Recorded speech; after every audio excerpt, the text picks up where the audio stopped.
சொல்லுங்க. Next.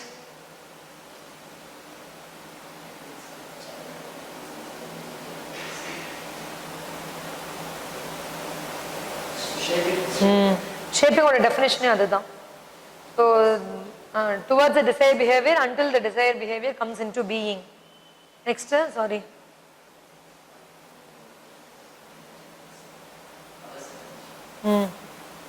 You don't use aversive conditioning in a normal child. You use it usually in a very uncooperative child. Next.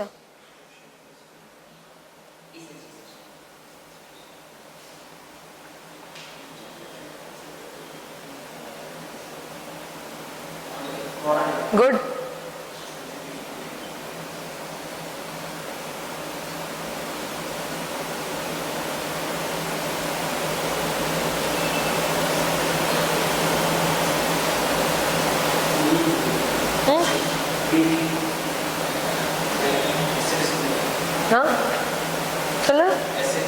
It's a good idea, yes. Yeah, the doubt.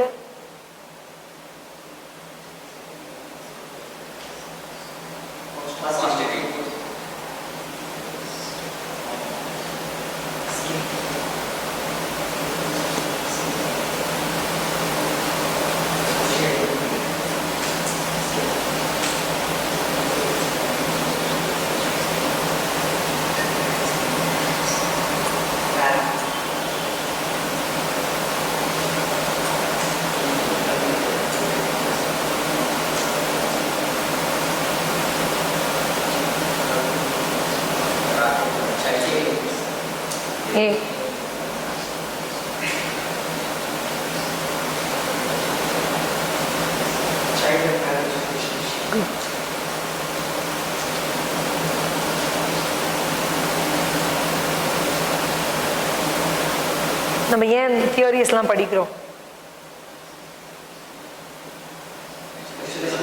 Good. That's why you read theories.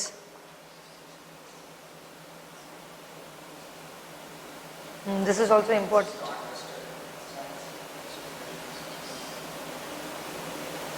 Correct. Except words மட்டும் விட்டுறாதீங்க.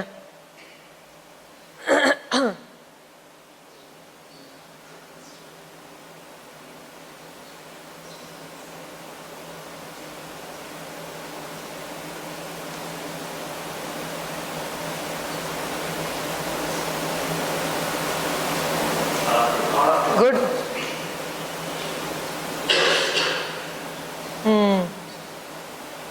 Behavior shaping.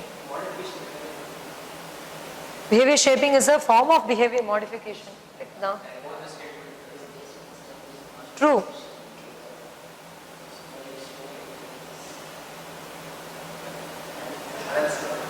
Correct.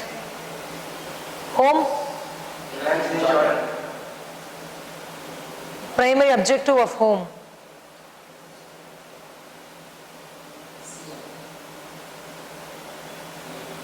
A. Next.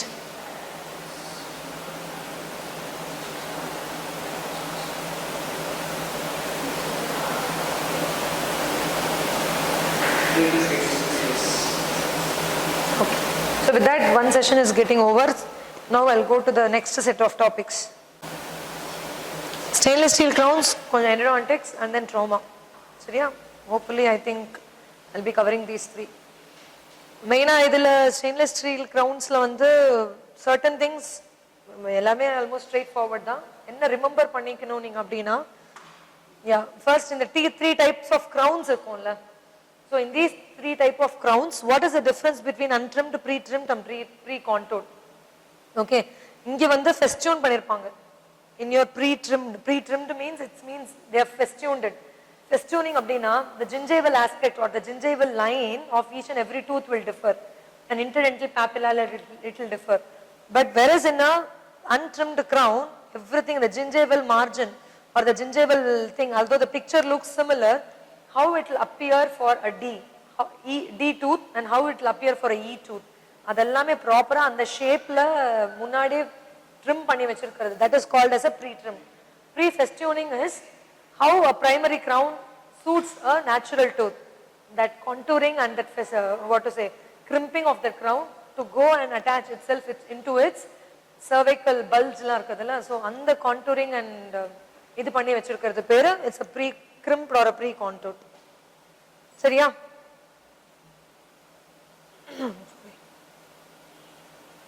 Now the next they can ask is the constituents of stainless steel crown and a nickel based crown. Idu nyabam vechukonga. Remember what percentage is what.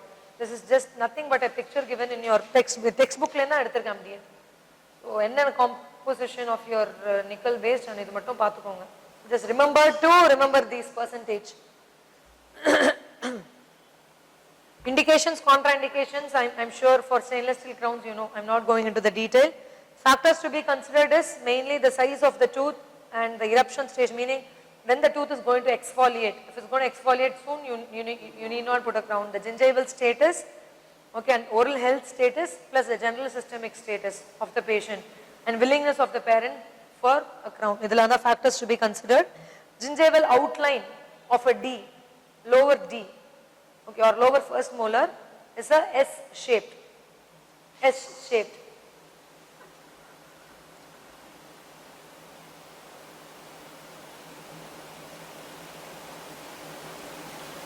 It's a long S. இங்க இது இருக்காபா?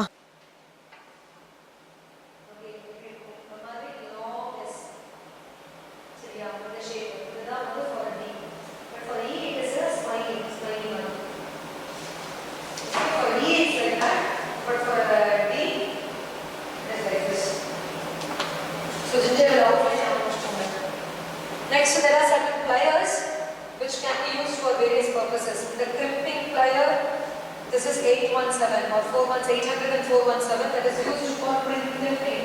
Crimping purpose to just go and accommodate in that cervical bulge of the tooth. So that is the job which is done by this crimping plier. The tooth which is in the pre-contoured and the pre-crimped form, that is the picture, the last picture, that you will have to adjust it to the natural tooth size. So when you are doing that, the occlusal and the cervical length of the natural tooth should match that of the crown. So here the crimp or the contour from the head on, you may have to crimp it because the height will be a little more. The ready-made crowns will have more headings. But whereas the natural tooth will be less than height. So on the height you adjust you will be cutting there. So already the contour and the crimped portion you will be trimming because you want to reduce it.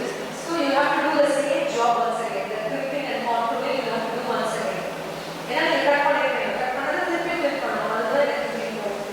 So that number is, this is called 417 crimping plier, that is for crimping. Next is contouring plier is 114 Johnson. The contouring is also similar to bringing that buccal surface and the nipple surface bulge. This is the contouring. This Gordon plier and angle and socket ball and socket plier is for contouring the proximal surfaces.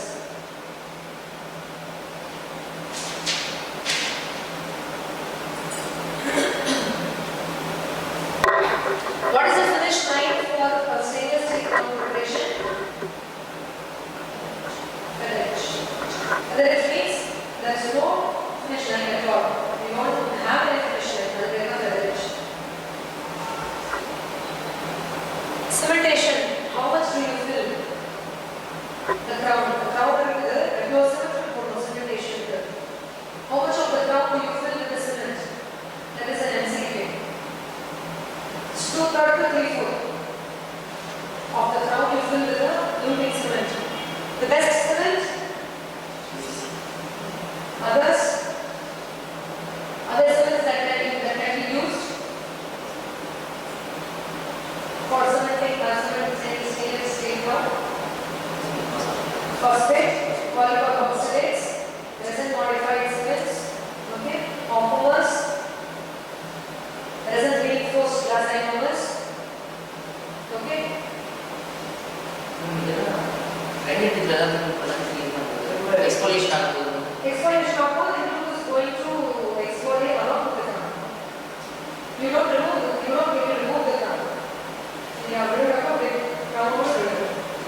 questions to occur. In the reversible and irreversible pulpitis, characteristics of pain கேட்பாங்க. Okay, they give you a situation and அந்த மாதிரி pain இருக்குன்னு சொல்லிட்டு, so what will be your treatment plan? So irreversible type of pulpitis pain or nature கொடுத்துட்டு what will be your treatment option? அப்படி இருந்துச்சுன்னா pulpectomy or abdominal treatment. That is the treatment you should go for. If it is only irreversible pulpitis, as long as it doesn't go beyond the pulp to the periapical region. Periapical region போனதுக்கு அப்புறம் தான் age of the patient வச்சு whether to extract or whether to save the tooth and decide on. Dontics full நிறைய application இருக்கு. Age கொடுத்திருப்பாங்க, so root status உங்களுக்கு தெரியும், root exfoliation எப்போ தெரியும், and level of pulpal pathology கொடுத்திருப்பாங்க. அதை பேஸ் பண்ணி root canal treatment தான் medical therapy, pulpectomy, pulpotomy இல்ல capping decide பண்ணும். And the level of infection. சரியா? So the differences between this reversible pulpitis usually it settles down with the pulpotomy. Pulpotomy for a reversible pulpitis. Irreversible pulpitis, pulpectomy. Yes. Next some pulpal tests. இதுல என்ன கேட்கலாம் அப்படின்னா heat test வந்து what all can be used as a heat test. Warm water, heated temperature, etc. Cold வந்து ice sticks, solid carbon dioxide, and then in solid carbon dioxide they ask you what is the temperature. That is so minus 78 to minus 108 degrees C. So yeah, they are much cooler. Others in these they give one when ask what mechanism does it work, or laser Doppler flow measurement, what does it measure? The speed of abscesses. Okay, it is believed in a decaying or a necrosing pulp. The pulp which is going for a decay or necrosis, speed of RBCs reduces or increases. Reduces in the pulp which is going to decay. So here one homework I would like to give is what is the normal speed of RBCs.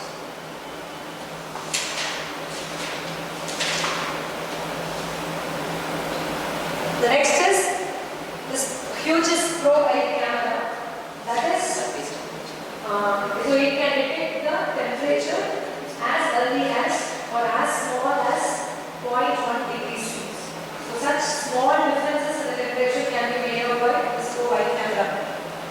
Again, it is believed that the pulp which is going for a decay gradually loses its temperature. So yeah, that is an inflammation it will be more, but whereas if it is going for a decay or necrosis, it becomes cold. So yeah, so the such temperature differences one will be able to calculate whether it's a decaying pulp or what. Pulse oximeter, the pulsatile blood flow nature. Okay, that is being or in other words, the oxygen saturation of the blood. Dual wavelength spectrophotometry, the blood oxygen changes within the capillary bed of the retinal tissue.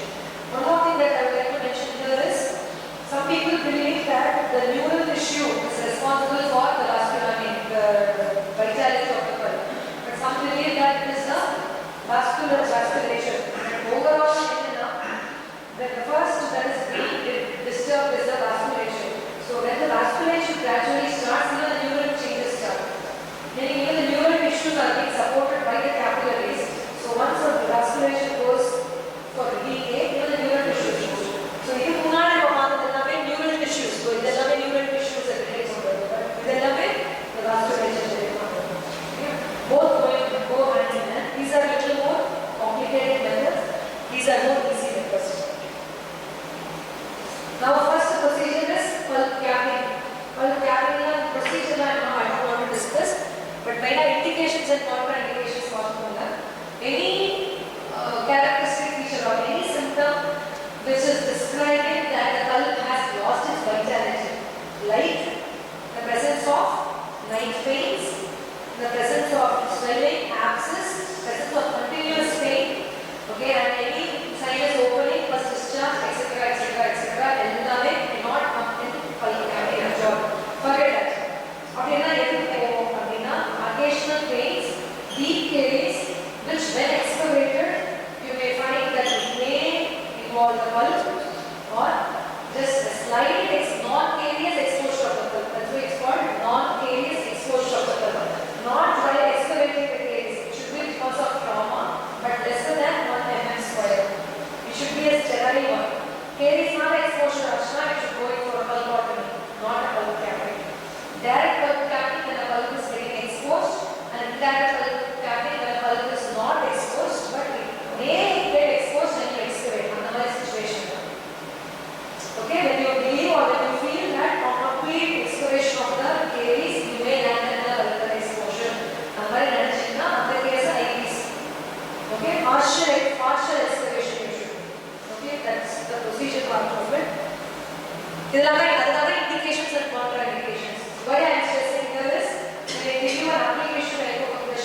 of this formation of the reparative dentin. That is about 1.5 microns per day after 30 days of pulp capping.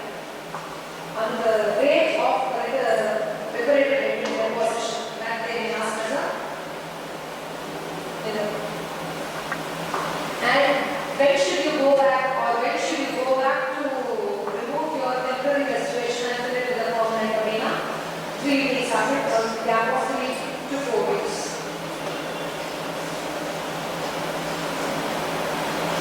Yeah, this is another instrument which is just to show in which part of the dentin you are. If you are in a safe zone, it means that you are well above the pulp. Okay? So that is your green light, that is shown by a green light, and orange light in a trepometer shows that that is a limit of the safer zone. You cannot go beyond that. You may land up with a pulpal exposure. Red light is a danger that you may enter into that reparative dentin area and reach the pulp. See, reparative dentin is really porous in nature because that is a newly formed dentin. Reparative dentin is formed just above the pulp. Okay, by the odontoblast present in the pulp layers லாம் தெரியும்ல, the first layer, that is the odontoblastic zone of the pulp. So from that the deposition of the dentin takes place and the pulp recedes. That's how the formation takes, dentinogenesis takes place. Formite, the pulp will gradually recede, come inside. That's why over a period of time, if you see, the pulp will be very much inside the box and the thickness of the dentin is more. So, yeah, so once it deposits and it gets back, the mineralization is not complete, so it is porous. So on the stage you enter panningna, you can very well land up in your pulpal exposure. So that is given by this red light. It means that you are in that zone. Very easy to cause a pulpal exposure. Yeah, next is infected dentin and affected dentin.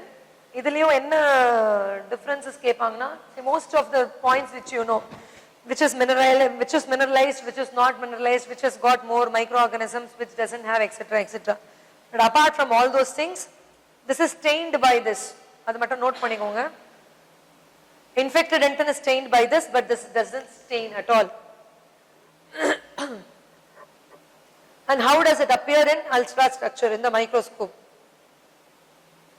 So here you know it's totally gone. The base work is gone, the collagen is gone, the minerals, everything are gone. So the ground structure, everything is totally deteriorated here. Okay, that's why the presence of deteriorated collagen fibers that have only indexing crossbands. But here the base structure is there upon which the minerals can be deposited. That is the nature of affected dentin. So with just the description, what type of dentin is that? Abdin solta solla theriyano. Okay, now coming on to direct pulp capping. This you don't do actually in a primary tooth, especially with calcium hydroxide. What can be the reason? Resorption of the tooth. That too, placing calcium hydroxide in a direct contact with a primary tooth pulp. Remember my words? Direct contact with the primary tooth pulp of calcium hydroxide. It may be either in DPC or it can be in pulpotomy. Pulpotomy also what we are doing, removing the coronal portion of the pulp and placing a suitable medicament, okay, on placing whatever it is, calcium hydroxide format. So wherever the primary tooth pulp is in direct contact with calcium hydroxide, there it is going to cause internal resorption. The reason because the primary tooth pulp reacts in such a way with the hydroxide crystals of calcium hydroxide that it forms clastic cells, odontoclast. Okay? So these clastic cells, they form small portions of resorpting area, and that gradually spreads to form internal resorption. So this is the idea behind not using or not going in for use of calcium hydroxide directly over the primary tooth pulp in any form. Got it? So they can ask the mechanism as MCQ, they can ask the medicament, which medicament is contraindicated, in the formula vena keklam. Now otherwise coming on to the calcium hydroxide, but you can use calcium hydroxide as a pulp, indirect pulp capping agent or in a primary tooth or as a base before a restoration, below a restoration, or you can also use this calcium hydroxide as a intracanal dressing medicament in a case of a pulpectomy. Just to, in between visits, if you feel that it is a weeping canal, you can use that as a medicament, intracanal, but not in contact with a direct pulp, vital pulp. Who gave calcium hydroxide?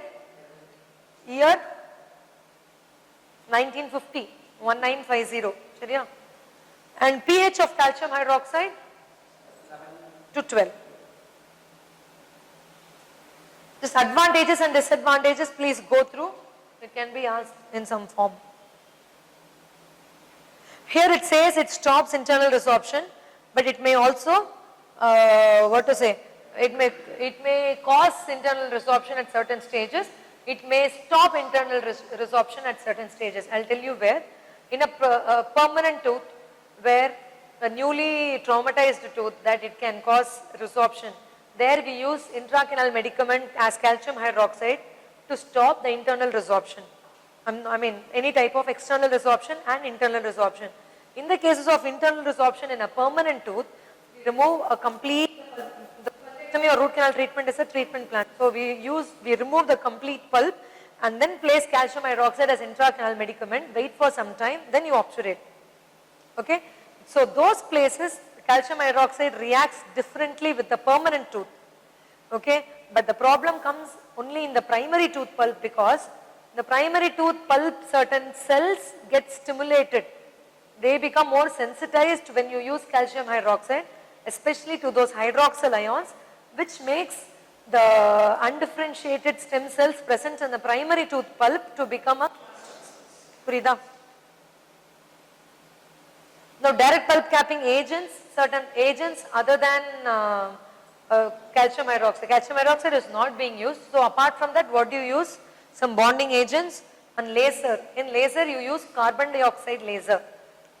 That was given by Andreas Moritz. He is the author who has given carbon dioxide laser for DPC in primary tooth.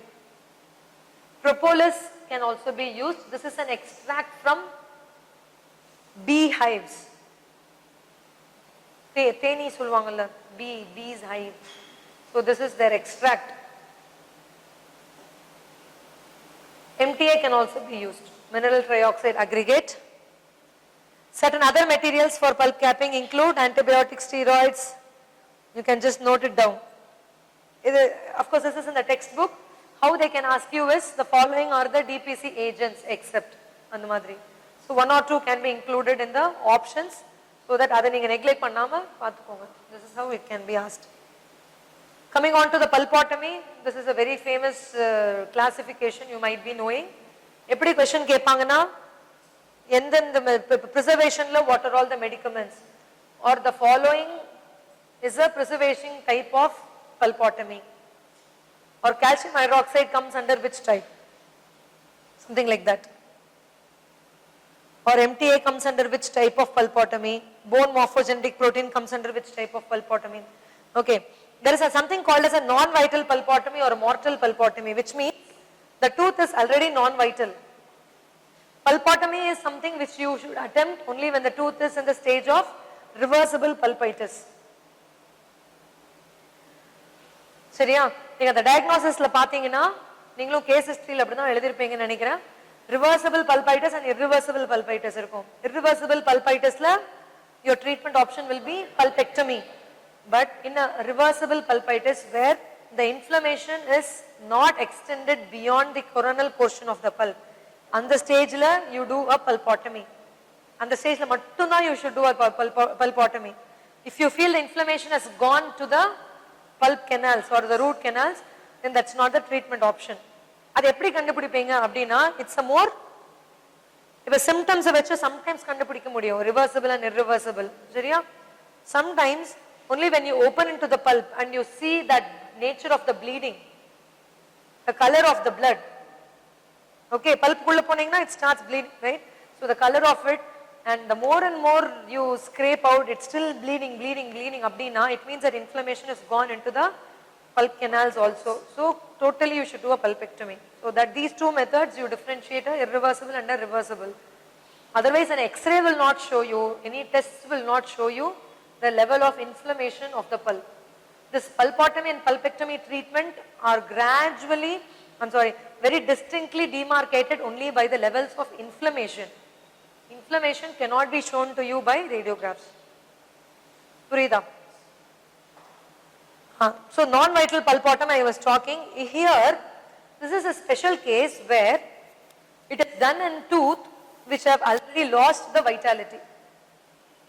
I said pulpotomy is done in reversible pulpitis, but there are certain situations where the patient is not cooperative, okay, cannot be taken even under GA or conscious sedation. And the madri certain contraindications ingyu irukudhu. Patient is also not cooperating and the tooth has also gone in for non-vitality.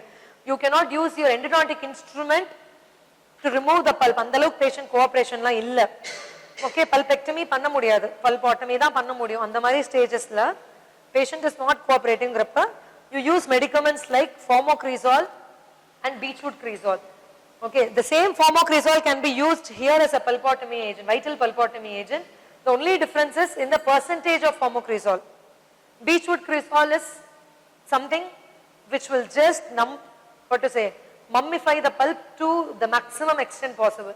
It will mummify even a non-vital pulp and prevent it to form any abscess. Beechwood cresol.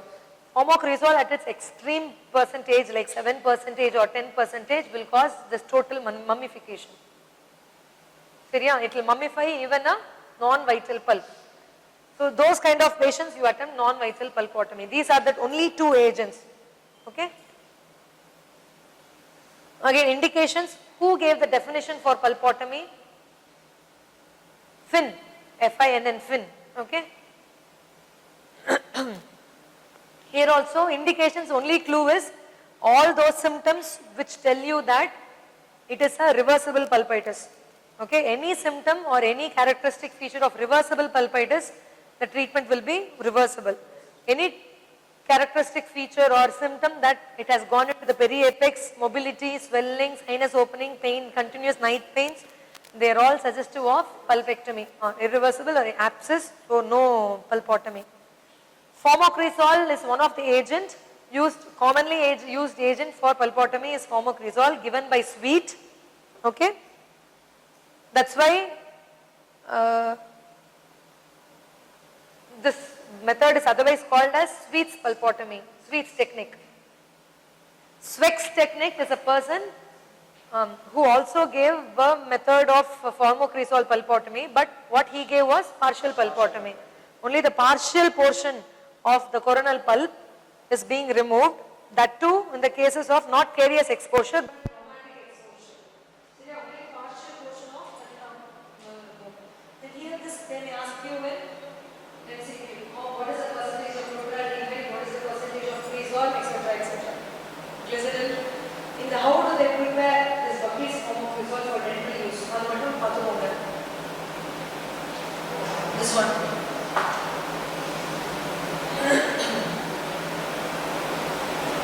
Then mechanism of action of formocresol is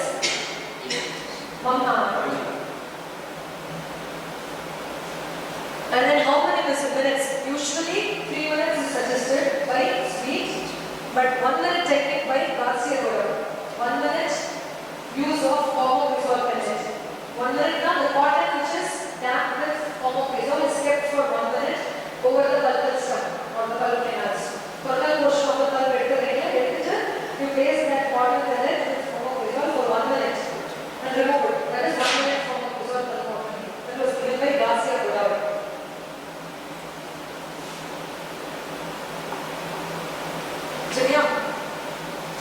Next is there are some pastes which are based on formocresol and paraformaldehyde. So in the paste can also be used for pulpotomy but 2 visits. Okay, place the paste on 1 visit, close it. The next visit remove the paste and place decoxification. So this is 2 visit procedure. Single sitting 2 visit procedure. For this these are the medicaments used. Here what they may ask you is which, see, if you see the paraformaldehyde or formocresol will be there in most of these cases. But if you see the composition will differ in each one. For example, lignocaine or the so which of the following paste contains lignocaine or which components. Another the components மட்டும் பாத்துக்கோங்க. எதுல என்ன இருக்கு. These three paste ஓட components மட்டும் பாத்துக்கோங்க. Glycate wire paste, we have this paraffin paste, paraffin devitalizing paste. So these can be used not only for two-sitting pulpotomies but also in root canal treatments where you want to remove the pulp. Total pulp extirpation பண்றீங்கல்ல, pulp extirpation if you cannot do in a single sitting because the patient is uncooperative or you don't have time. So these kind of situations, you use this paste. They cause a mummification and total devitalizing of the pulp. So the next visit is easy for you to remove that. These are basically devitalizing paste. The histopathology of the pulmonary tissue remaining after you use fomopizole. You have broad acidophilic zone of fixation. It fixes the tissue proteins. That's the first one. Next, a broad pale stained zone of atrophy. Because of this tissue fixation, there is autolysis of proteins and there will be atrophy of the blood cells. Next, you have broad zone of inflammation. These three zones immediately lying below the form of this. Okay, you have laser pulpotomy that is done by NTYAG. NTYAG laser. Carbon dioxide is for DPC. Pulpotomy is by NTYAG. Again, glutaraldehyde. Glutaraldehyde is another agent for pulpotomy, and the percentage of that is 3 to 5% of glutaraldehyde. Next is Dontics procedure. Dontics procedure is single sitting procedure for pulpotomy. Single visit procedure. Glutaraldehyde. Next you have the chart which is combining the features of various. So of this, it's believed that glutaraldehyde has the highest percentage of success. Okay. The next will be the fomopizole. What you should understand here is that between fomopizole and glutaraldehyde, the difference is that the toxicity of fomopizole is more because the molecule size of fomopizole is very less that it can leak through the periapital capillaries and it can enter the circulation. So the carcinogenicity and the mutagenicity of fomopizole is very high when compared to glutaraldehyde. The molecule size of glutaraldehyde is not big enough that it can go into the capillaries and go into the circulation. Okay, that is the reason that it overcomes the disadvantages of fomopizole. So that is why the success percent is more. And calcium hydroxide, as I told you, it should not come in direct contact with the primary root pulp. So the success rate of calcium hydroxide pulpotomy is very, very less and not suggested. Next is ferric sulfate and then MTA. MTA is again a good material, but the more it's not a proved material, it's a good success rate as far as the pulpotomy is concerned, but not as much established and time-tested material when compared with glutaraldehyde and fomopizole. It's a little recently introduced material. Now coming on to pulpectomy and indications and contraindications. Here, any feature which is suggestive of periapical inflammation, abscess and everything is pulpectomy, provided it is well within, it can be scaled, meaning lesser than 2/3 of the roots, that should not be there, and then it should not be near the excavation. Apart from that, there is radiolucency in the percussion region, bone loss totally, mobility of the roots and arteries also cannot be treated. Now in access opening, how questions can be asked is number of canals and number of roots in each and every root. Okay, anterior there was single root, single canal. If a double canal can be present, it can be in canals. Anterior. Okay, coming on to the posterior teeth. Upper upper first molar na 3. Okay, 3 roots and 3 canals. Then lower second molar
Then a facial approach can be used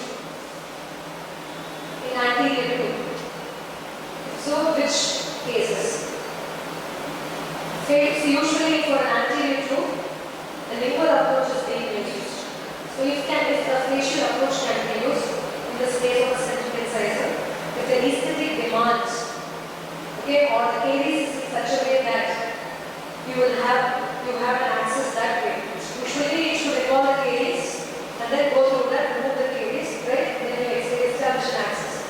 So in the case of nursing water caries where the radial surface is more being affected, so these kind of cases a facial approach or a labial approach can be used. So okay, working length, how much short of the radiographic apex can you go? 2 to 3 mm. The reason is the radiographic apex is not the same as the natural apex because of the very decreases of resorption of the tooth. Okay, the resorption occurs as far as the molar is concerned from inside to outside. You already remember. The mother room. So the resorption will be like this.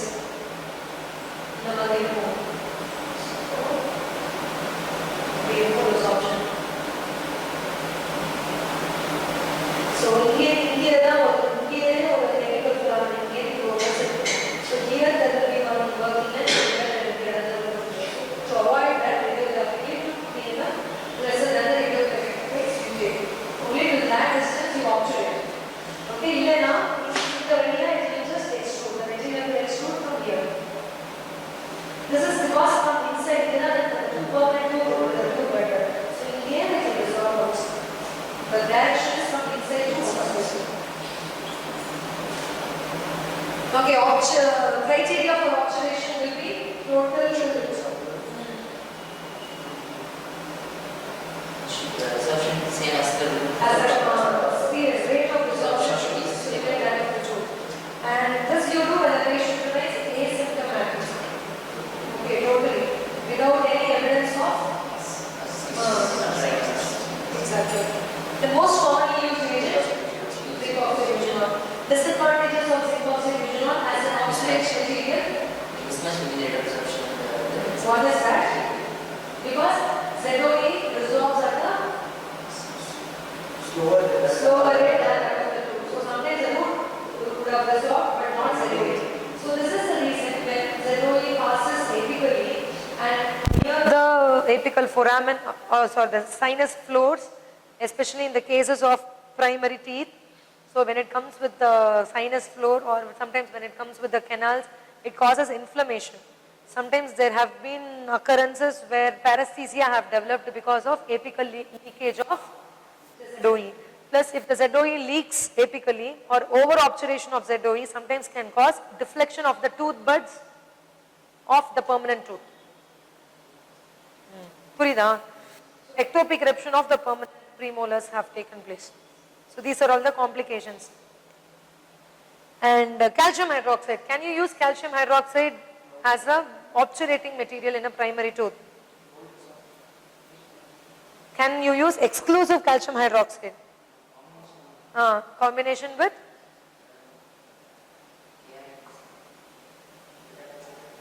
What are the other rhythm? Calcium hydroxide is used along with what? See, exclusive calcium hydroxide, what is it resorbs very fast. Okay, so calcium hydroxide mattum போட்டு ஒரு 1 year பாத்தீங்கன்னா the tooth canals will be totally empty. It resolves at a very faster pace, but it has got excellent properties like antimicrobial, etc., etc. So this along with good other properties of iodoform. Okay, so that is being used in combination as Vitapex or Metapex and other pastes. Okay, so it's always used in combination with iodoform. Some of the other uses of ZOE, just have a look at it.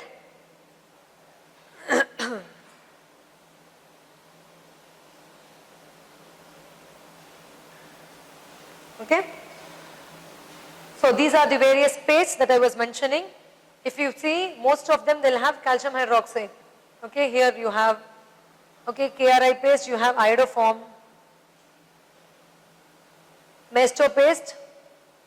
Endoflask is one which has got both zinc oxide and calcium hydroxide. Okay. So this is used where you have some amount of abscess remaining, but it is there is an urgent requirement for you to obturate the tooth. For example, tonight the patient is leaving for some important activities abroad. So somehow you should obturate. So in those, but the tooth is not still normal, back to normal without any infection, so that you can obturate. So in those cases, if you use this endoflask, so not much of recurrence or aggravation of the situation has taken place. So endoflask is a material which can be used even when there is some amount of pus or infection like that. You have apart from this an antibiotic paste which comprises of the antibiotic drugs that can also be used for obturation. So what are the three antibiotics? Ciprofloxacin. So these three drugs are mainly used.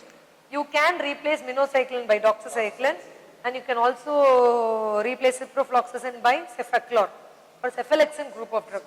Ciprofloxacin. The combination or comparison of ZOE, calcium hydroxide with iodoform, and KRI paste.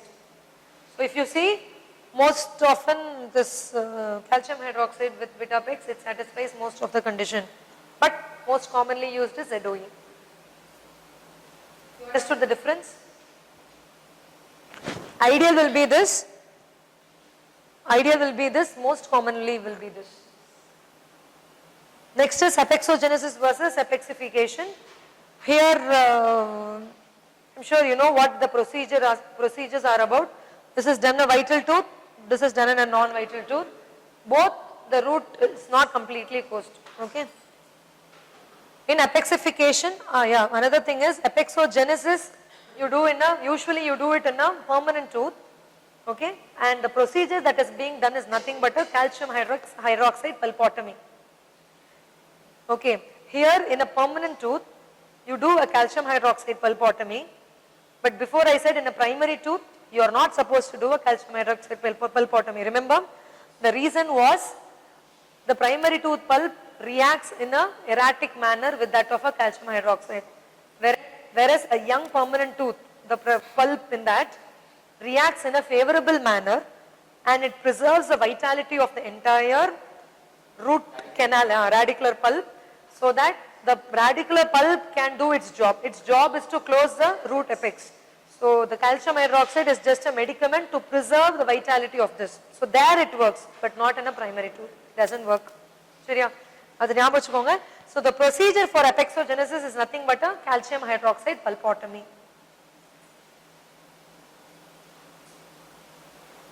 Now coming on to the apexification, here indications it's completely a non-vital pulp, yes, and the root apex is open, it's a blunderbuss. The procedure was given by Frank, he is the author known here. Materials, what are the materials usually used, commonly used? Calcium hydroxide, plain calcium hydroxide. In the procedure you will fill the entire canal with calcium hydroxide, okay. So that is the commonly used material is that. Apart from that, you can also use materials like, okay, see these materials are, it's a single step single step apexification materials. But apart from calcium hydroxide, like how we use it in a multi-visit technique, meaning once you place calcium hydroxide, each and every 6 months or 3 months you should call the patient to see whether the apex is closed and then obturate. So for those techniques, apart from calcium hydroxide, what else can you use? You understood my question? You can also use zinc oxide eugenol. You can use this corticosteroid based paste. Okay. So these materials, and the main vehicle for calcium hydroxide here is camphor monochlorophenol, CMCP.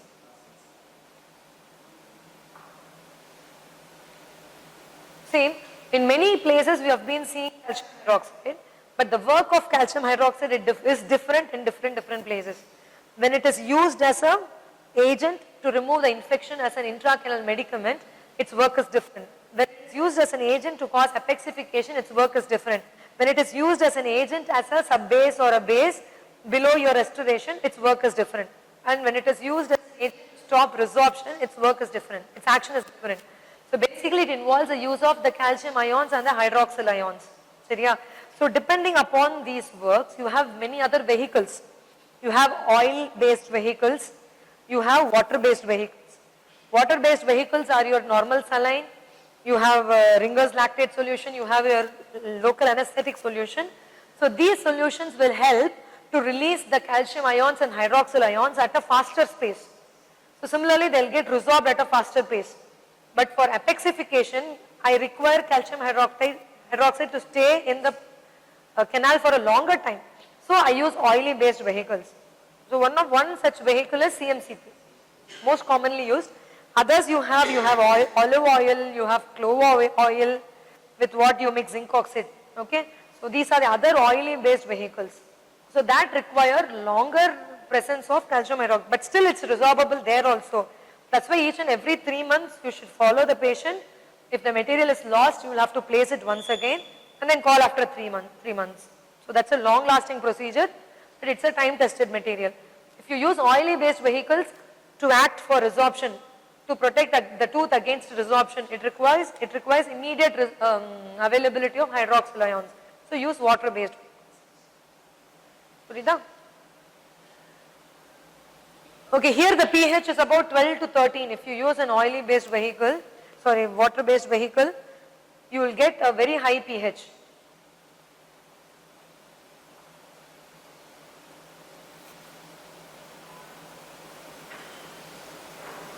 So these are the other meaning materials: zinc oxide, metacrysalinate, camphorated parachlorophenol, tricalcium phosphate, collagen, calcium phosphate, gel, resorbable tricalcium, all these materials. Sometimes they say even empty canals. Okay, so empty canals is least attempted, but how the mechanism of epexification goes is the periapical blood vessels, okay, they react with the hydroxyl ions and they stimulate that you have stem cells present in the apical region. They are called as stem cells of the apical papilla. Okay, so they are scap cells, stem cells of apical papilla, SCAP scap cells.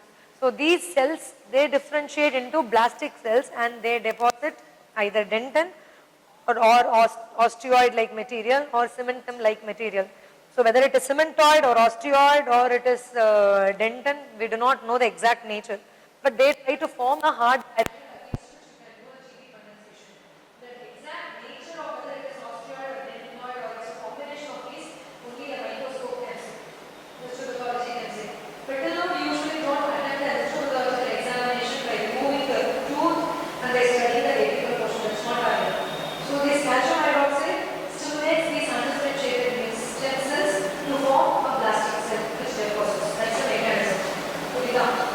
So during this process, there should not be any active infection. The active infection can occur because it's a non-viral tooth. It's a non-infected infection. So this decayed and necrosis type of tooth infection can settle at any time. So to prevent that, we use materials like calcium hydroxide, antibiotics, etc. So these are the 4 types of closure of the tooth root after an epexification. In the first, you have a normal kind of apical closure. This was described by Wien, W-E-I-N-E, So 4 types are there. This is number 1. Number 2 here, so the apex closes, but if you see the root canal, they are still parallel to each other. Okay, the normal constriction of the canal doesn't occur in the second method. Okay, in the third method, there is no radiographic appearance of a canal, but tactile, if you see, there is a hard barrier. That is the third method. And in the fourth, the radiographic evidence is seen, but little below your apical region. So these are the 4 types of closure. Sometimes another method, another type where you don't have a closure, neither tactile nor radiographic, so you continue the process. That is a 5th type that is not given here. These 4 types given by me. Type 1, type 2, type 3, type 4. Now coming on to next material, MTA. MTA composition. Okay, so this I'm sure you will be doing They are calcium silicate based materials. So modern materials which are simulating the characteristics of your tooth tissue, like dental. Okay, so the biodental, the MTA, they have characteristic features similar to that of little bit similar to that of natural tooth. Biodental very near to dental, MTA to some extent. So these are all calcium silicate based materials. Okay, like calcium phosphate silicates, then calcium silicate, etc. Now some properties of MTA which you have to know is, their setting time, pH, etc. Otherwise, most of the properties are very encouraging and they are mimicking the natural structure. Except certain disadvantages like it has a very good compressive strength actually.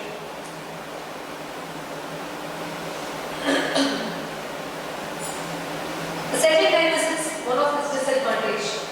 That is because it takes such a long time, we cannot afford to make the patient wait for 3 to 4 hours for it to set. Okay? And number 2, once it sets, see it achieves a very good compressive strength, then it cannot be removed easily. Suppose you place the material at the wrong side, the resorption is there somewhere else, and you have placed the material somewhere else. It's very difficult to remove it. Only with the burr you can remove it. And burr, you cannot see inside the canal. So, Indian shape you remove it from the perforation. So, that is number 2. Number 3 is very technique sensitive. Placing it is the typical barrier. You need some complicated instruments to take the material only to the apex. Side the very much as I said, it's very difficult to remove. So, the technique sensitivity. And it's also possible. Okay, now after pediatric endodontics, we are going for traumatic injuries. So, pediatric endodontics, till now, what all you should remember, what all you should take a look before going for exam and discuss. Based on these, there can be more and more application type of questions. Okay, if time is there, I will discuss some application type of questions that got MCQs with me. Okay, in traumatic injuries, primary dentition or primary dentition, which age is more prone for traumatic injuries?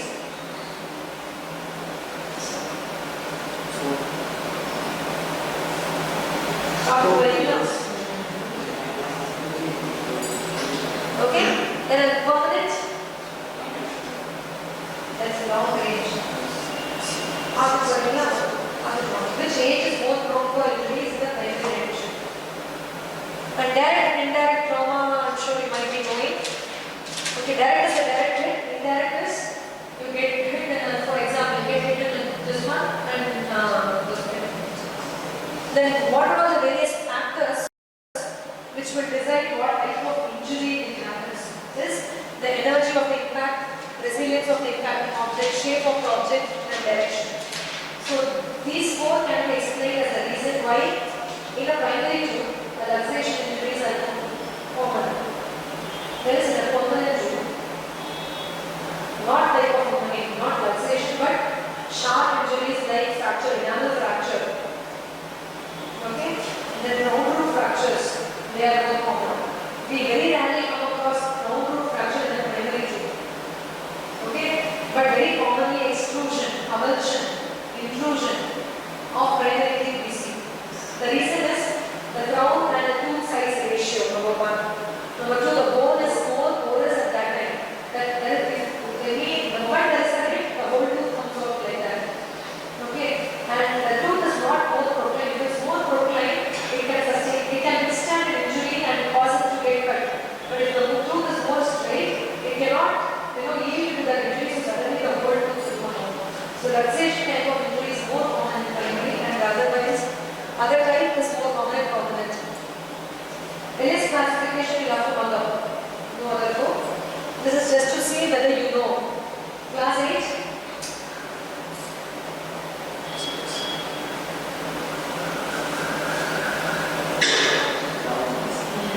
No names. Class 5.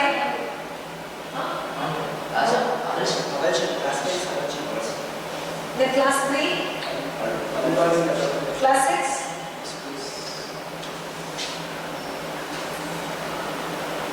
Introduction.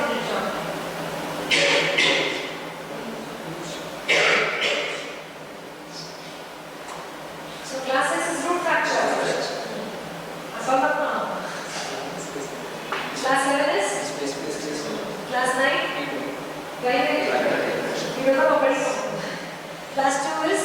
Okay. So I just want to say, please be thorough with there is class fracture. Primary treatment, this is a classification you see, but rarely asked as MCQ. Okay, now show more. Just have a look. When the MCQs are similar to that of your permanent function. Okay, WHO or enamel fracture. WHO or classification on the liquid. Okay, there are some new numbers are there. Please just go through enamel vena, dental vena, dental fracture vena numbers. You know the results is 38 points and 184. It's given in the textbook, not about 24. Just remember to go through that before the exams. Now coming on to the treatment plan as such, enamel dental vena. What is the treatment plan?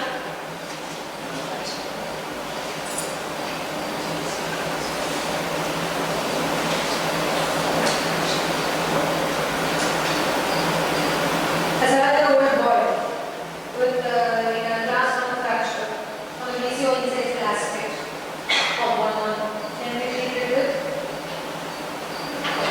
crowns under equal options.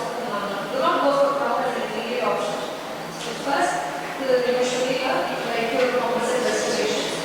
Or in fact, if they have given sometimes enamel dental fracture, class 2 fractures, they give a lining with other glass ionos just to prevent its sensitivity for suspension. So that will be the best option. Then later it is being replaced by a composite restoration, enamel dental. So pulp, class 3 fracture. Pulp fracture on the channel, you have various factors which you should take into consideration before deciding what treatment you are going for. Another fractures are being done. First, the time of arrival. How soon the patient has come to you, root closure status, and how much of the pulp is getting exposed. Okay? And the degree of infection. These 4 factors you should take into account. And time of arrival based on what are your treatment options. Within the first 6 hours, and if the exposure is lesser than 1 mm square, release I told you. Within the first 72 hours, you can do a pulpotomy. Okay, if it is greater than that, you should go in for a root canal treatment. Root canal treatment appa root status paathukonga. Root closer irundhuchuna root canal treatment, root not closer irundhuchuna restoration. Got it? Now negative response. The moment the patient comes to you, the pulp vitality, there are chances of it to be negative. That doesn't mean that it's a pulp vitality, non-vital. Okay, it's a standard pulp. So how long you can take time for the pulp to return to normality? 2 days. 2 days for the 9 months. It's not 9 months, it's actually 7 months. So it will take so long, so which means the pulp vitality of a traumatized tooth is not decided on a single day. Okay, you have to observe the patient's frequent bleeding, subsequent visits, and based on that, whether the tooth is going for non-vitality or it's maintaining something else. So up to 7 months, the tooth has not come back to normality in the tooth. It will come back even in 8 months. It can come back in 8 months, so the chance of the tooth to become vital again are there. So it can be negative up to 7 months. That can still be a normal thing. Next is the root fracture. Based on the location, what will be the prognosis? Which fracture is, the prognosis better, best? It's best. Okay? So the middle is little compromised and the cervical is hopeless prognosis. Then in the case of next is splinting. So for splinting, you have the period of stabilization of your splint and the type of injury. Okay, so for how long you are going to splint an avulsed tooth, how long you are going to splint an extrusion, intrusion, adukalla in the dates. Idu mattum nyabam vechukonga. This can be just as MCQ. Which tooth, how long do you splint? Main root fractures pathina, it will be for months, minimum 3 months for root fractures.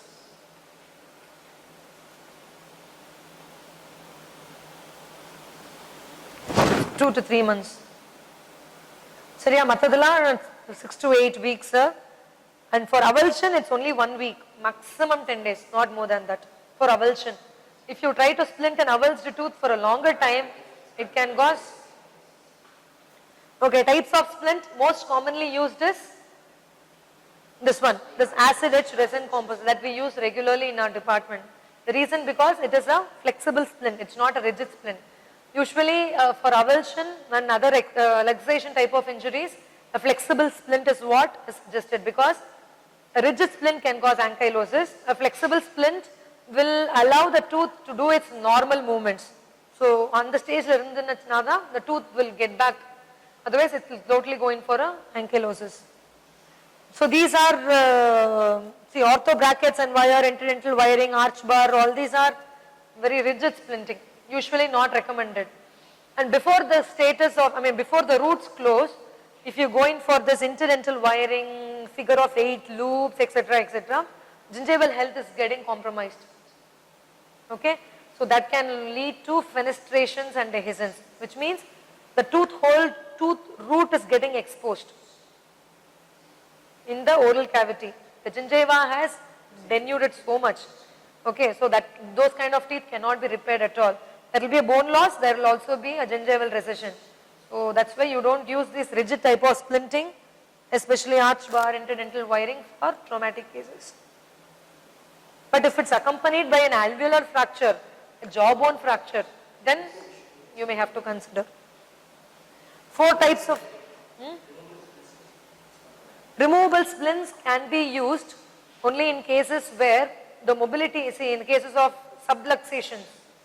Okay, subluxation already the mobility is not there. Okay, some amount of hit is there for the tooth which is being injured. So in those cases, just to prevent any more mobility to worsen, those kind of cases you use a removable splint. And that too at the time of it's not worn continuously. It's removed, given rest, placed once again, it's like that. Then 4 types of healing after a root fracture. Okay, the most favorable will be healing with a calcified tissue in between the fractures. Okay, so that is most favorable. Interposition of connective tissue, here the connective tissue and bone, granulation tissue is the least favorable. Next will be the luxation treatment. What are the various luxation injury I discussed? Okay, starting from subluxation, concussion, subluxation, avulsion, intrusion, extrusion, lateral luxation. So most of these for concussion, subluxation, usually splinting is not necessary. For lateral luxation 2 to 3 weeks. If there is an associated alveolar fracture 4 to 8 weeks. For extrusion, how much is it is to be done? I showed one tabular column before. 2 to 3 weeks. Then for intrusion, what happens in intrusion? Intrusion, there is another chart I will put. First you will have to see the root closure status. If the root is not closed, there are many chances for a spontaneous eruption of the tooth. So wait for that. Only when it doesn't erupt on its own, then you will have to reposition it, then you will have to stabilize it. Similarly, in the primary tooth intrusion, if it is hindering or if it is going and obstructing the permanent tooth, extraction is the only choice. Okay? But if in a radiograph, if it is shown that it is not interfering with the primary tooth, wait for it to re-erupt. Most of 90% of these cases, where it is not getting locked by a permanent tooth, the chances of re-eruption is more. 90% it's there. Avulsion, it's just 1 week to 10 days. The reason you will know. Yeah, this is intrusion. In intrusion cases, if the apex is open, up to 7 mm, you wait for a spontaneous eruption for 3 months, about 3 months.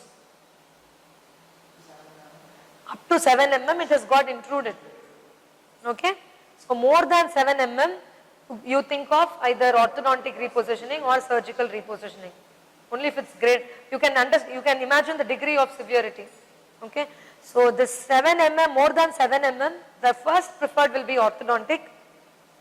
Orthodontic repositioning, orthodontic extrusion is a gradual process, whereas surgical is an immediate process. So in surgical, you just have to remove luxate the tooth and just bring it in its position and then luxate. Splint it. In closed, up to 3 mm it will be spontaneous, 3 to 7 mm it is orthodontic, and more than 7 mm it should be surgical.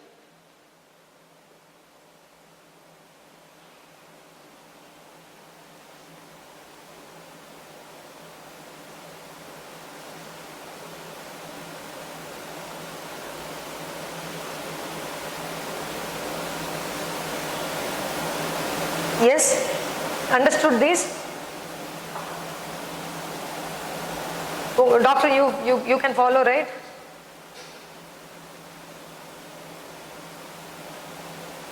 Next, see, this is a chart which I have taken a picture from your textbook only. So here the management of avulsed tooth with an open apex. Generally the steps that you are supposed to do, you do like tetanus prophylaxis, washing the tooth, etc. First finding the tooth, washing the tooth and keeping it in a medium, etc. etc. I'm sure you, you know all these. About the medium I'll come back later. But one thing is, there are certain agents which are used to prevent the resorption arising because of avulsion. See, any luxation injury, what happens is, there is a tear in the periodontal ligament. There is an inflammation of the periodontal ligament cells. So because of this inflammation, the blast cells, the periodontium is nothing but it consists of blast cells, right? Undifferentiated stem cells, blast cells is a connective tissue. You have stem cells also there. So these blastic cells become clastic cells because of inflammation. So in the inflammation, during the inflammation, most of the products of inflammation are being produced. So there is an acidic pH or a pH which is very low. So in this low pH, the blastic cells cannot survive, they become clastic cells. So these clastic cells in a broken down or inflamed periodontal ligament causes resorption. So this holds good with any type of luxation injury.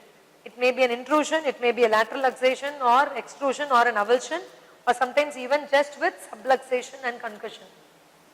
That is why even subluxated tooth with no mobility, there can be a unseen periodontal problem or an unseen periodontal injury which can lead to resorption at a later stage. So that is why we say traumatic injuries, teeth and patients should be followed for a very long time. So these inflammation which is being caused in the periodontal ligament should be managed. So these clastic cells or inflammation should not be allowed to go to a greater extent that it can lead the blastic cells conversion to clastics. To prevent that, you use various agents. You understood? So what are those agents? One is 1% doxycycline, number one. Another one is sodium fluoride, 5 minutes sodium fluoride. Is it given here?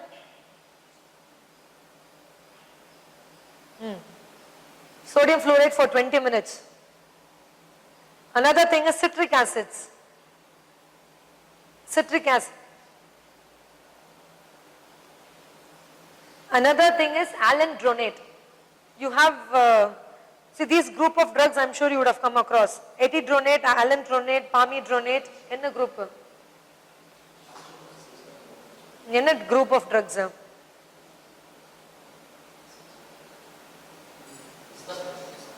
This? In a group of drugs la varum adu.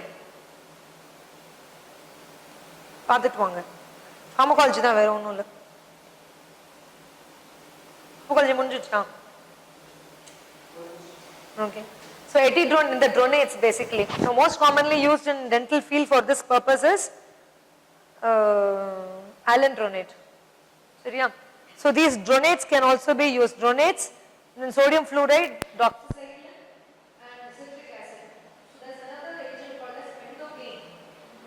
EMPOGAN. Heard of this? This is nothing but amelogenin or enamel proteins which are obtained from the developing tube of a pig porcine. Okay?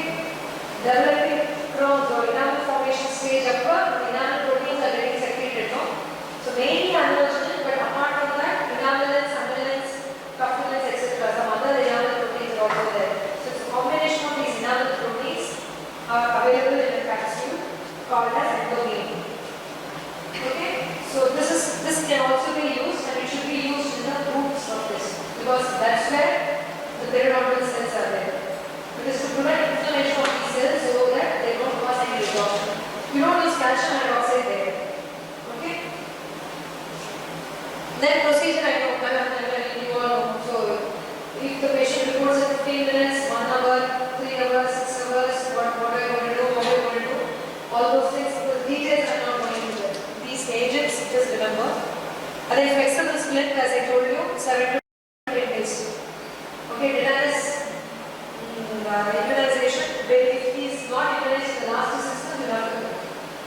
things should be taken care of. With open apex, with closed apex. If you want to start any endodontic treatment in an open apex tube, wait for a revascularization, which means an open apex tube, Hevel's tube, has more chances of getting revascularized. Okay, getting re-establishment of the vascular structure from the periapical region within the canal. That is more in an open apex tube. That's why you wait for revascularization. If that doesn't achieve, or if you start seeing any symptoms of non-vitality, like sinus opening, infection, pain, swelling, etc., then you initiate endodontic treatment. But before you initiate endodontic treatment, the tooth should have got a little bit stabilized, which means after the first 7 days you can initiate. Got it? But if the tooth is already out for a long time, okay, and you don't want to, you feel that the prognosis is much poor, in those cases, you can do extra velocity, then cap it with those anti-resorbing agents, then place it back. So in that case, the tooth is already out for a long time, dry storage. So just because you replace it early and then do a velocity, there is not much of improvement is going to happen. In those cases, do an extra velocity. So these kind of situation-based questions can come in conversion. There, time is an important factor. You do it, then you split it, and after a minimal amount of stabilization, you can start massage. Okay? The time is not a factor. Already time not waste is there, and then the extra massage. Sometimes in those cases, a patient comes with open apex tooth, okay, and extra oral dry storage more than 6 hours, and the patient has brought a tooth in wrapped in a cover or wrapped in a paper. So those kind, what you do? In those situations, what you do? The best method will be clean the roots, squeeze into everything, do an extra oral RCT. So open apex tooth, so do an extra oral RCT, cap the apical region with retrograde filling agent like amalgam or glass ionomer. This will be a reinforced glass ionomer. Then obturate it. Then you place back the solid. Then you can splint. You understood? You don't do splinting and then do apexification. You have to do extra velocity this way, close the apex and then place it. So the questions will be twisted in various options. A patient comes, open apex within 1 hour. What do you do? What do you just trying to put me here? 1 hour open apex? Yes, place the tooth. Place it to? Split it? Placing should do motion of apex. See, it's a 1 hour case. So 1 hour case, you have chance of revascularization. So when you not say they have it. So the concept of the situation, not you should answer. So yeah, 6 hours can show you, 1 day can show, the chances of revascularization are very less because already the tooth, pulpal tissue would have gone in for necrosis. Okay, because that's a place cut and lost. So 1 hour revascularization chances 6 hours it will be delayed. So no chances of revascularization, so you do an extra velocity. Okay, the patient comes with an closed apex and he comes within 3 hours or 3 hours around. So what will be your treatment option? They are stored very well in milk. What do you do?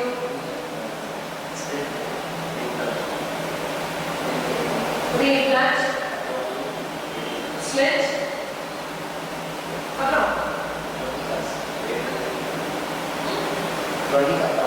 Linear. Wait for now. Wait and for now. Wait for what? Revascularization?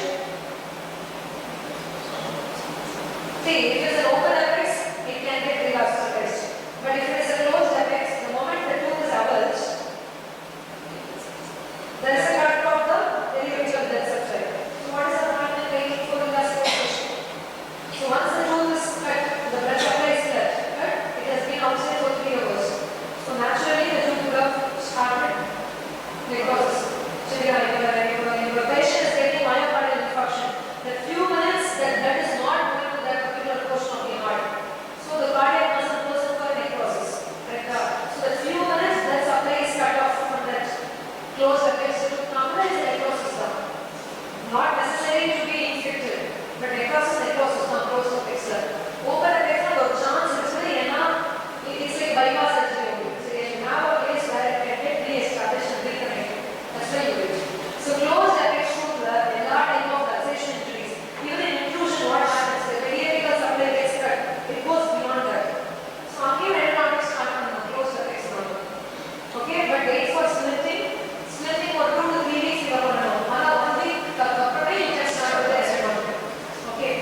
which are Gatorade. Gatorade is a liquid which usually athletes they use to energize themselves. Gatorade.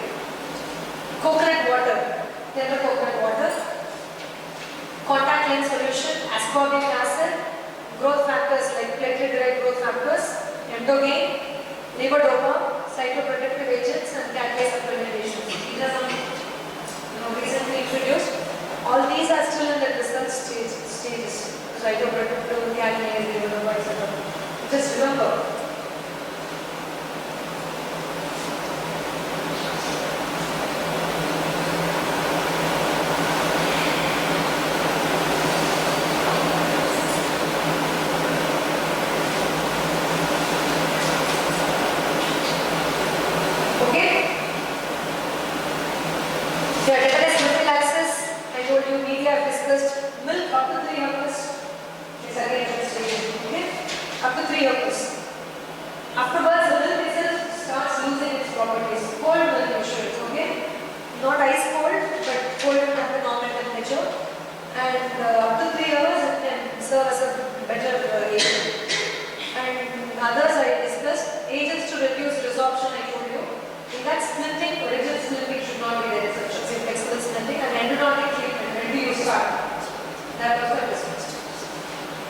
Okay, now coming on to auto transplantation as a method, assuming the patient has lost the tooth, has gone somewhere else, they are not able to find.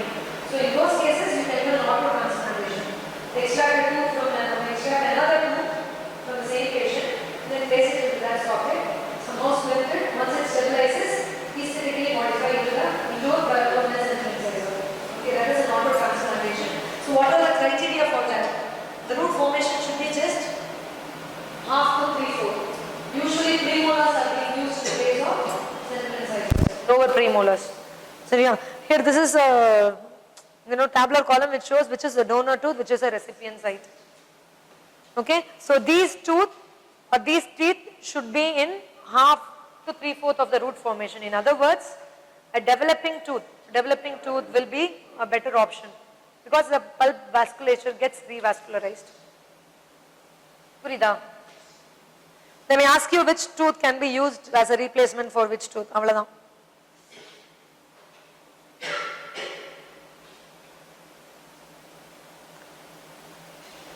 And now it's actually an era of allotransplantation where a patient comes with an avulsed tooth without any donor tooth. They have lost. I mean the tooth is lost. They are not able to find it. Another patient comes to you in the same department with a tooth required to be extracted for orthodontic purposes. Another patient. So with certain compatibility, certain matching of certain factors and the blood tests like HIV and HBC etc. HBV. So this patient with a premolar can be done in there. Okay. Of course with certain precautions like extraoral time should be less, agents to prevent resorption should be used, and endodontics to be started after splinting and stabilizing. So these factors to be taken care of, and within that short span of time their mutually HIV and hepatitis status should also be elicited. So that is allotransplantation. Okay, now this is a very important chart which will show you what is how it tests positive for percussion, mobility, percussion, sound, etc., sensitivity in various types of injuries. So in the case of concussion, there will not be any mobility, but it will be tender on percussion. And percussion sound will be normal. It is usually positive for your sensitivity test, but sometimes it can be negative. Even if it is negative, it usually returns back to normal. And in radiographic dislocation, it is not there. So that is for concussion. In subluxation, you can see the mobility might be there to a very smaller extent. Percussion, there will be pain, and percussion sound will be dull. Sensitivity test is usually positive, sometimes negative. Radiographic dislocation is usually not there because a subluxation is nothing but a non-dislocated or undisplaced luxation injury. Okay? And extrusion, as you can see, all these things will be there. How they can ask you question is, a dull sound on percussion is seen when there is a following type of injury. So they can give concussion, subluxation, extrusion like that options. A metallic sound on percussion is seen when there is a concussion, subluxation, extrusion, intrusion like that. Okay, otherwise most of them you know. See, in all these cases where negative is there for sensitivity test, the periapical tissues or the vasculature is getting cut in extrusion, intrusion, lateral luxation because they have displaced. So it's naturally negative. But in these cases, the first few days after the injury, it may be negative. That's why it's positive, in bracket it's minus. புரியுதா? இந்த sounds மட்டும் பார்த்துக்கோங்க. And radiographic dislocation, I'm sure you will all be able to answer.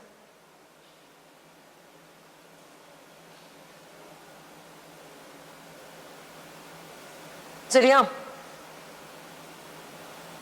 Now some of the sequelae of injuries to the primary and the permanent, இது உங்களுக்கு தெரியும்.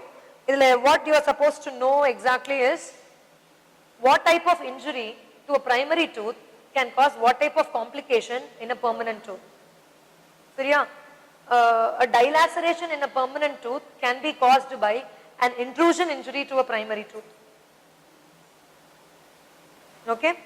So அதுதான் அது இது பண்ற மாதிரி தான்.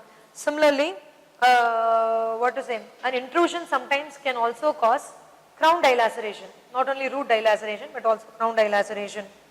Okay?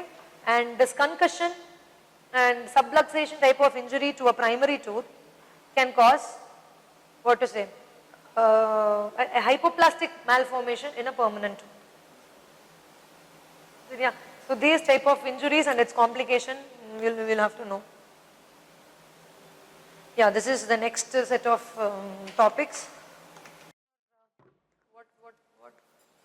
What else you want? MCQs போலாமா?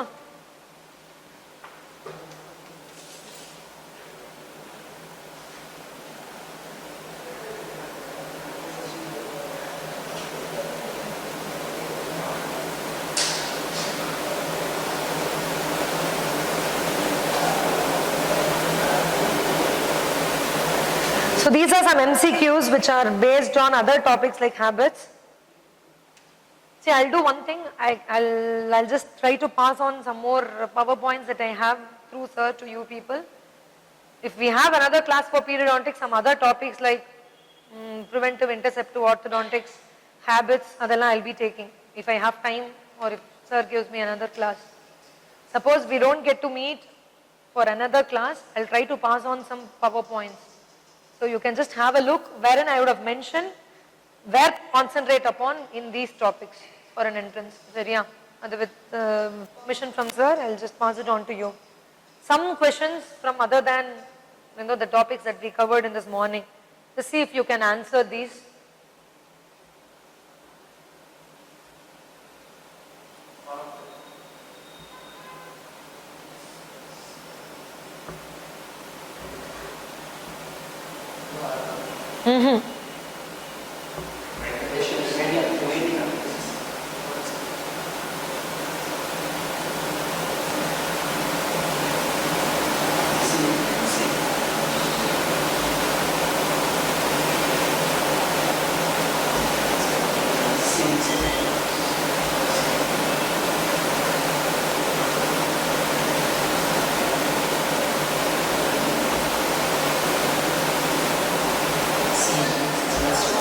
Good.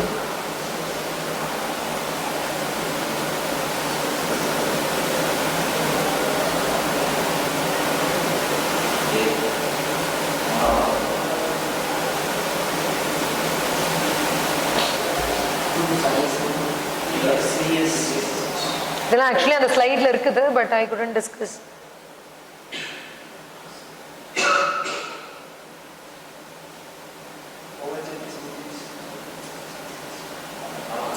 All of the above. See, arch length inga neenga pathina, it is the distance between, suppose you draw a line in between the central incisors. From there you draw a line and you have the posterior most teeth which are your molars. So on the distal surface line, in the distal surface varaikkum or line potuttu, the point where that line intersects this line, so that is your length. கொடுப்பா.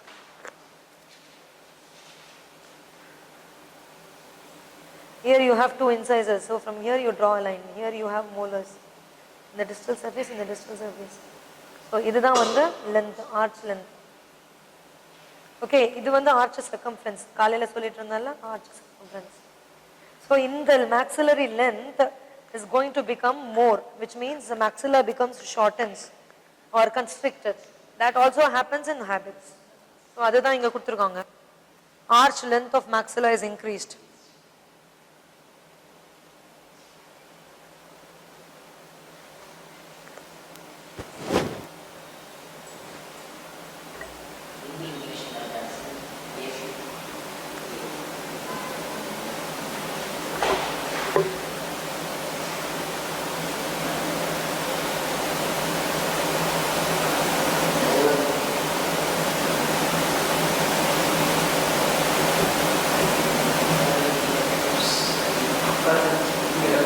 Lower lip becomes hyperactive. மேல வந்து it will be, what is that lip called? Shortened lip, flaccid lip. இது வந்து hyperactive lower lip.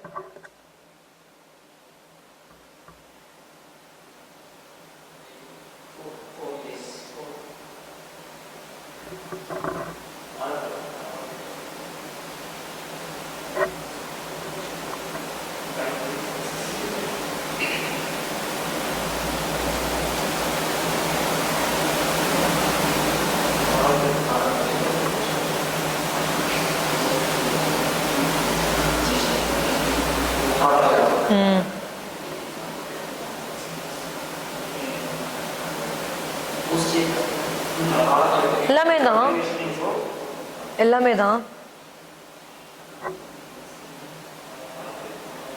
This is because the etiology is very obscure, so cannot limit its etiology to oral leather.